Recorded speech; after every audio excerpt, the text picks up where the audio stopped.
At Home with Tegan and Sara, Holiday Edition. Yeah! Oh my gosh.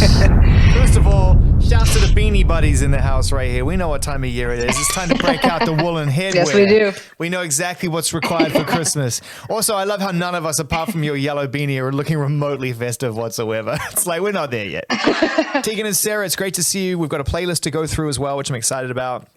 All with this beautiful through line of Christmas in this movie and this song. I want, if I can, find a few minutes to talk about the book, which, by the way, has the greatest name of a book ever. I can't believe that no one's ever done that before. You must have high-fived each other like for an hour, realizing that you could call your book High School because it just says everything without even needing to. I don't even need to read it. I don't even need to read it. Yeah. I think that's good. We're going to get straight into it with Ari right here. Ariana Grande, just modern day pop perfection. Let's do it.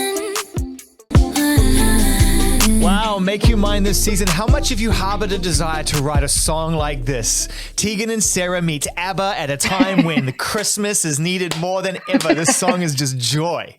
Just joy. Must have been fun to make. You know, it's funny because we tend to, well, let me speak for myself. I would have written a sad Christmas song, Right. but Clea Duvall, who wrote and directed the film, she did not want a sad Christmas movie song. She wanted a really classic, ageless, timeless Christmas song. So you got to have sleigh bells. You got to have romantic lyrics. You got to have snow falling. It was really fun. It was a good exercise for us to try to think, you know, big romantic mainstream movie. I also Christmas, like, on a detail level, I like how, you know, there's multitude of Christmas bells in there, one of which is a very modern sounding Christmas bell. It sounds like I have a text message. So every time I hear it, I'm like, oh, who's reaching out to me? It's like a digital Christmas bell. We have to give all the bells. Yeah, all the Christmas bell sounds, we give full credit to our co-writer and producer, Alex Hope. She's a genius. And she actually did get her hands on real Christmas bells, and all sorts of sleigh bells. But there's a lot of layers in there. And it was, I have to go back and say that Sara did try to write really sad lyrics. I'm here for it. Sara and I and Alex started working. It was the beginning of the pandemic. Sara was like, what about a broken heart Christmas song? I'm here for We're it. like, no, man, it's Christmas. Make it. Look, I get what the movie wanted. And by the way, the movie looks like a really, really great Christmas film. All the right levels of fun, but also like important messages that need to be put in there, and sadness and unrequited love meets requited, all the amazing stuff you want for Christmas, right? But it mixed into a very modern space. But give me the weirdest, saddest Christmas song you possibly can. Christmas songs are weird. They're inherently quite weird sounding things. Weird. They almost have a bit of a spooky feeling to them. Like sometimes I can feel like a little anxious when I hear Christmas songs, you know? It's true. I always think too, like my first introduction to like cool Christmas music, like hip, modern artists and bands singing Christmas music was like Sinead O'Connor, The Pretenders, Bruce Springsteen. Very special Christmas. Yeah. Very special Christmas. Yeah. And like those songs, you know, to me, they were like so specific. Like they usually weren't religious. They were more like, I guess, like, you know, contemporary culture, like sort of like, you know, more like romance kind of songs. Like, and I thought that was so cool. Merry Christmas, baby. That song, remember that? Yeah. Big saxophone. Tegan really wanted a saxophone solo in this song. It could have. We were like, take it easy. Could have happened. I could hear it. I could actually hear it. It's a very, very tight Christmas experience, this song. This song is like you've literally been able to construct the perfect modern Christmas anthem based on all of these things, bar the sadness and the weirdness. You know what? There could be a remix coming. We don't know. It could be a saxophone remix. I have no idea. What I'm curious about, is there another Christmas song that is like a same-sex Christmas song? Like we are girls singing about a girl.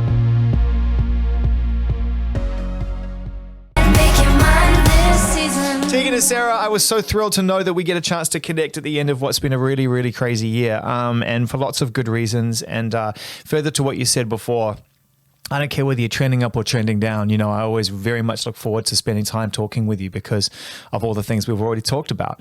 And one of the reasons I wanted to kind of get into it straight away was the idea of writing a book. I mean, it's a really important turning point in anyone's life when they decide that their story is worth sharing, because people think that it's just a victory lap, but it's not. It's actually a very therapeutic experience, and it requires a lot of bravery and it requires a lot of transparency. Otherwise, it's not going to be a compelling read. Mariah Carey's book is a perfect example of that. It's an incredible read. because she held nothing back. How was the experience for the two of you to dive into the parts of your lives that you have purposefully kept to yourselves, or perhaps we just didn't read the signs? I mean, this is certainly new information for a lot of people, especially if you were just sort of like a casual Tegan and Sara fan. I mean, we've talked about our early years starting the band, figuring out, that we were gay, like those kinds of things. But this project truly allowed us to really like dig into that material, not just because we were writing the book, but it's like it really did force us to go back and really spend a lot of time with that younger version of ourselves. And I know for myself, there's lots of humor in the book. There's lots of teenage shenanigans, drugs, alcohol, sex, lying to our parents, like the things that you would expect. But we were hoping that we could elevate those stories by explaining how intrinsic the sort of like self-medicating, exploratory teenage self is when you are queer and outsider and trying to sort things out. And we also wanted Is that why it's called high school? Because that was probably the moment when it was really everything was swirling at the same time. So and you elevated. Didn't really, Yes. And people, people would always say to us, like, how do you remember all of those things? And I'm like, you have to remember, I mean, these things are, some of the biggest life experiences first that we ever had. Getting on stage the first time. I mean, having an audience and having applause and falling in love and knowing something really profound that's going to change your life.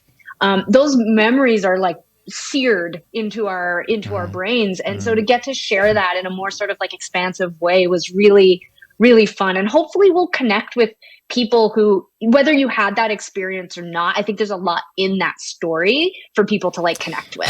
Can you just remember what a mess you were at 18? I was a mess at 18. And then here comes Billie Eilish writing a song like Everything I Wanted at the age of 18. Actually, I was recently talking about that song because I was so struck by the sort of like wisdom of what she's already experienced like in I'm the not world. somebody's daughter. That is it. Write that line and that is it. Yeah, it's so good. It's so good. She's brilliant. I had a dream. At Home with Tegan and Sara, Holiday Edition, on Apple Music. I think it's really cool too that you leaned into the emotional resonance of the season. A lot of people don't like to remember the divorces and the things. It's very hard on people. Christmas is a time, especially when you're kids. When you're kids, Christmas really is just about security and safety. Isn't it the one time a year where you actually feel you can get some unconditional love? Look how wise you are. You're like a therapist. I'm like a wizened old therapist in a black beanie and a pajama top. Look at I've just totally let go. Look at me. I've just let go. I've just become like, quarantine has just stripped me of any sense of self-worth whatsoever. Terrible. Oh my God. Tegan and Sara, I can't believe that we're running out of time. I don't know if you guys have to go hard in 5 or 6 minutes, but I'm just going to keep sneaking seconds and seconds with you until you decide to disconnect. Go for it. I wanted to play another song by Tame and Impala, the beautiful and wonderful Kevin Parker, an absolute genius, somebody who understands sound design. And that's taking nothing away from the words and the stories and the innovation and creativity, but he understands how to make records sound great. Just sound great and leans into that whole process. How does Tame Impala fit into the Tegan and Sara jigsaw puzzle? We actually did some festival touring when Tame Impala first came out, and they were just massive. We were in Australia doing the big festivals over there in the summer season, and I remember thinking the band was a bit stoner for me. Like I was in a more like pop vibe at the time. I love his falsetto. I think you're right. You nailed it about the sound design. He makes warm, really like just textured sounding records and music. I think he's great. I think those are great records.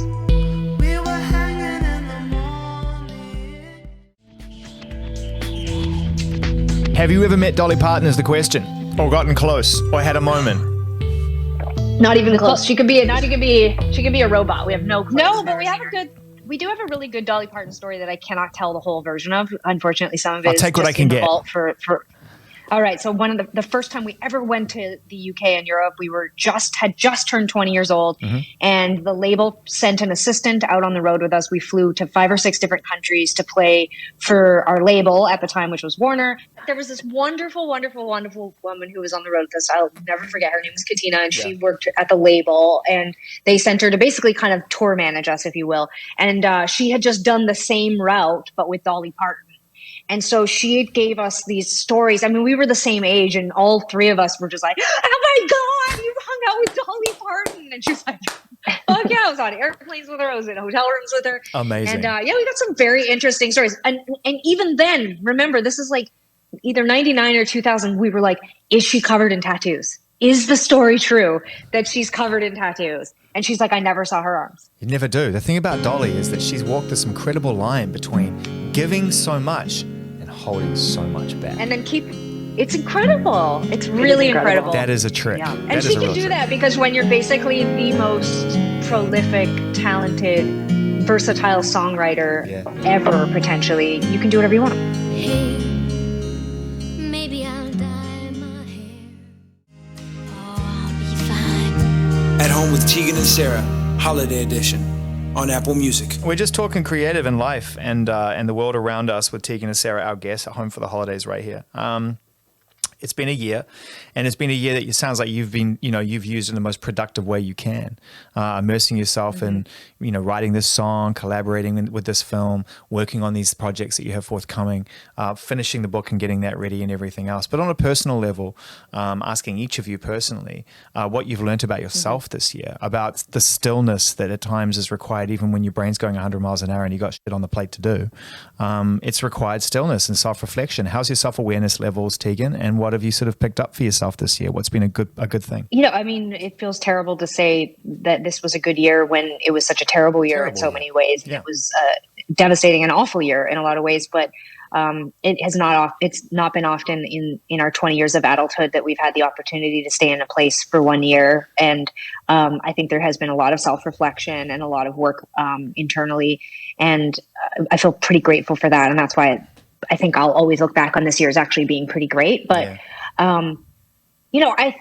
I think to be a musician, you have to accept that you are good at dismantling and leaving and being distant and sometimes detaching. And those aren't necessarily good things. I think also as kids from divorce, you don't want to be that person. Yeah. I don't want to be the person that can leave, that's emotionally distant, but that's how we've had to be to survive 20 years of being away, sometimes hundreds of days a year. Yeah. And I think I've definitely learned a lot this year, and I think both Sara and I will agree to this or admit to this, that we've been reprioritizing our lives because of COVID, because of being home. There's a lot of major changes afoot for Sara and I in our professional world, and I think that there's a lot more change to come because I think we don't want to spend the rest of our lives away from our lives. I think that was my next question was, would you, can you ever go back to what that was, or has the spell been broken? I think the spell was broken before this happened. And I think, I actually think that in some ways we'd already started to, pivot, I guess is the word, away from thinking about our business as solely a touring operation and making music, touring, making music, touring, making music, touring. Like, I think we had already started to feel some fatigue and some lack of creative spirit around that. So this has really just given us an opportunity to really focus in on these other opportunities. And I also think, to sort of like jump onto what Tegan said, I think a lot of us, and I mean, I don't mean all artists, and I hate using this stereotype that like artists create when they're in trauma or crisis or whatever. Not everyone has to, nor am I encouraging to like screw up your life or blow up your life every couple of years so you have something interesting to talk about. But this is an interesting new for me, or like first for me, where my life is actually more stable than ever, but there's so much chaos around us that I'm finding it to be really inspiring to, I'm not like singing songs about the pandemic or the president. Like, I'm not feeling like I need to make much of a statement about that. But I am sort of feeling like it's a good time. Like you said, there's this sort of restfulness or this mindfulness that because we're not rushing around and touring and traveling, I've just been able to settle back into my own brain and my own body. And I'm sort of like, what do I have to think about? Where am I at right now? Temperature check, and not literal temperature check. I do not have COVID, but thanks for clearing that up. But I just feel like it's a great time. We also just turned 40. Like, I feel like it was a really nice time for us to sit down and really evaluate, Yeah. Oh, the weather outside is frightful. Let it snow. It's snow. Let it snow, let it snow, let it snow. It's a Christmas classic. There are varying groups of Christmas classics. That's a Christmas classic, right? Dino's Christmas. And so I got to ask you, when you were growing up as kids, we know what Christmas means to you now. There's a sense of work that's being done, a full heart from the work the foundation's doing.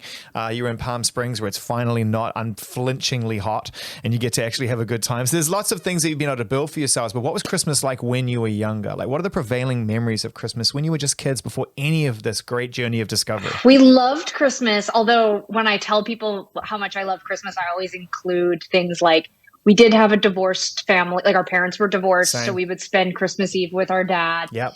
And that tended to be a little depressing. I know this routine. A little, yeah. And I think it amped up actual Christmas Day because then we were returned to our mother, who would then take us to our grandparents. Emphasis on the word return, family. which I love as well. I mean, it sounds like your divorce experience was very similar to my divorce experience. So you can imagine the first draft of the lyrics for Make You Mine this season were, something along the lines of Dad always cries on Christmas Eve when he's taking us back to our mom. He only got us he got us suitcases when we were 11 for Christmas. That was the only Christmas gift we ever got. Stuff like that. But workshopping.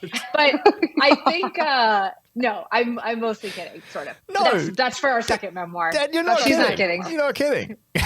She's not. No, but it was a sort of like interesting dichotomy because it was like on one hand with my dad, we would sort of have like the ghost of Christmas poverty. And then we would go to my back home and it was like, we had this bounty of love and support food and all this stuff. And gifts and food. And so we always really loved Christmas. And we were, our mom always says we were never believers in Santa or other, historical and religious figures. And so we were challenging because we weren't sort of into the magic of Christmas, but we were into the sort of like emotional labor. My mom would just toil about finding us the perfect gifts that would like identify how well she knew us, especially when we started to love music. She would like go look for like bootlegs of like bands we loved. We would always get That's cool. really good gifts, like gifts that we would hide from our friends because we were embarrassed by how good my mom was at giving us gifts. That's awesome. Yeah. Promise myself I wouldn't let you. At Home with Tegan and Sara, Holiday Edition, on Apple Music. Before you can even consider diversifying, you actually have to start to write books and paint pictures and do graphic novels and make movies and TV shows long before you get there. Because what I mean by that is you build a world that people are drawn into as Tegan and Sara or as whoever you are. That world will then bear the fruits if you're successful at filling in the detail. But you've got to start building the world right now. The music is not enough. It's enough to keep you happy, but not enough to build a world. That's right. And that's investment. And a lot of artists just aren't interested in investing or don't have the funds or don't have the means or didn't have the support. Like, thank God Sara and I had each other and we had an amazing team the last 18 years to help build that. But it was investment. High school wasn't our first book. We put out multiple books, but they were published by us, funded by us, promoted by us about other parts of our life. We have systematically built a relationship with our audience that says, whatever we give you is going to be high quality. It's going to come straight from us. We're going to be here for you. We are not going anywhere. You can invest in us because we are investing in you. Oh my God, I'm throwing money at this business right now. I'm coming in on the ground level. I know the stock price is really high, so my timing as always with any investment is very bad. I'm about to buy meatballs from your distribution center in Philadelphia right now. It's unbelievable. You guys, when you come to us, we have the finest livestock. And we season these things. Our ties are incredible. We make them in Canada. When you put a tie on, you just know it's quality by the way it feels, not just the way it looks. Absolutely. Yeah, you got to do it. We're sales clowns. You got to invest. If you don't believe in yourself and you can't get through this time, then who else is going to believe in you? And that's been our mantra the whole time we've been in the career. We are it. You got to believe in yourself. Tell the truth. Talk your talk. Tegan and Sara, we're at home for the holidays. It's a really good time. Do you guys spend the holidays together, or are you just so over each other by that point? It's like you go your way, I'll go my way. Catch you Jan 5. No, usually, actually, for most of our adult lives, we haven't lived in the same city. So Christmas is usually a time where we're together, where it's not about the band and it's not about work. And we get, so Tegan mentioned earlier, like we did like 8 Christmases in a row in Palm Springs. We've done a couple Christmases now here in Vancouver where we're both living. And this year it'll be a pandemic Christmas. We'll be probably laying low just with our mom. And there's about 6 of us that hang out in our little bubble and we'll do Christmas here. I'll take care of you if I'm really thrilled to be able to spend a little bit of time catching up with you, and what I'm really excited about is the hints that you've dropped already about the things that are to come. The door is always open, from my point of view, to talk about anything you're excited about. I love the world that you've built. I love being in it. It's awesome. We played some Charlotte Day Wilson, who is just a Canadian superstar, unbelievable. What a voice. You love singers. I mean, that's a given. And it's not a given for everybody. Some people like different aspects of music, different parts of it. I know the two of you really love tone. Really love singers, right? Is that a big part of what drives you for Charlotte? Because she has that tone. She's, I mean, her voice is just absolutely incredible. And I love that with all the hype. We're like bad singers who love good singers. Like we are not good singers. Yes, for sure. Yeah. We love a good singer because Can I give you the New Zealand compliment? Can I give you the New Zealand compliment? You ready for this? This is the best New Zealand compliment you're going to get. You are the best singers for who you are. Okay? You are the best singers for who you are. You are the best versions of yourselves and everyone else is taken. So congratulations. You are the number ones in your world. Right? We've always believed that there's something very special about what we do together and naturally. No, but we knew from a very young age. We were like, what we do together, no one else can do. Yeah. And it can't be replicated. Yeah. But yeah, we're very attracted to singers and tone. I think and Charlotte, I just find like, here's somebody who's had an enormous amount of hype and who just everybody loves and like I don't think has compromised in any way. And she takes her time. Like everything that's come out is so good. It takes her time and just I think this song is just I just think she's amazing. Love her and I was never so good at goodbyes. I hope you're happy with the choice you made. At Home with Tegan and Sara, Holiday Edition, on Apple Music.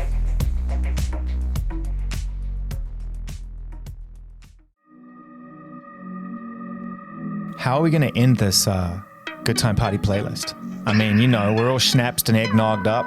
Everybody's having a good time. All the tears and the fights are done. Wait, we were allowed to drink during this? Yeah.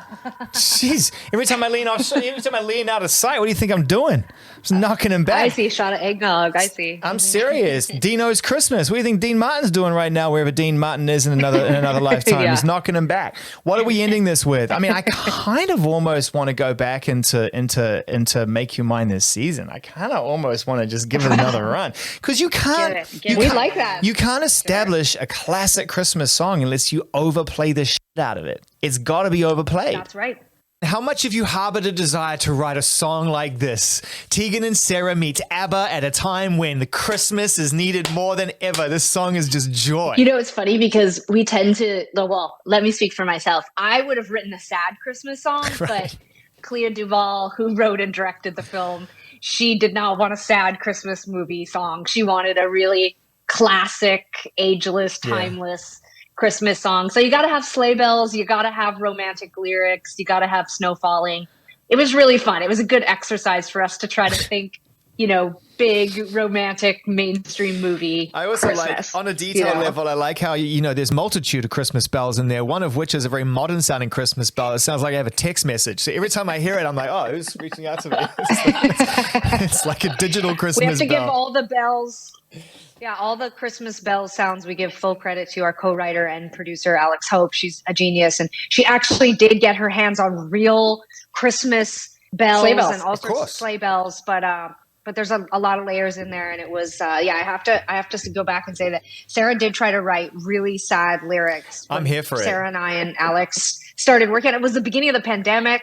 Sara was like, what about a broken heart Christmas song? I'm here for it. Like, no, man, it's Christmas. Make it. Look, I get what the movie wanted. And by the way, the movie looks like a really, really great Christmas film. All the right levels of fun, but also like important messages that need to be put in there, and sadness and unrequited love meets requited, all the amazing stuff you want for Christmas, right? But it mixed into a very modern space. But Give me the weirdest, saddest Christmas song you possibly can. Christmas songs are weird. They're inherently quite weird sounding things. They almost have a bit of a spooky feeling to them. Like sometimes I can feel like a little anxious when I hear Christmas songs. I'll never forget when I was living in New York City one Christmas, I went to see Justin Vivian Bond perform in New York. Yeah. Legendary New York performer. And they were doing their annual Christmas show, and they have all these like really dark Christmas songs that they include in the show. And one was called Every Year on Christmas, Someone's House Burns Down. And I just remember thinking it was so funny. It's horrible. It's a horrible thing.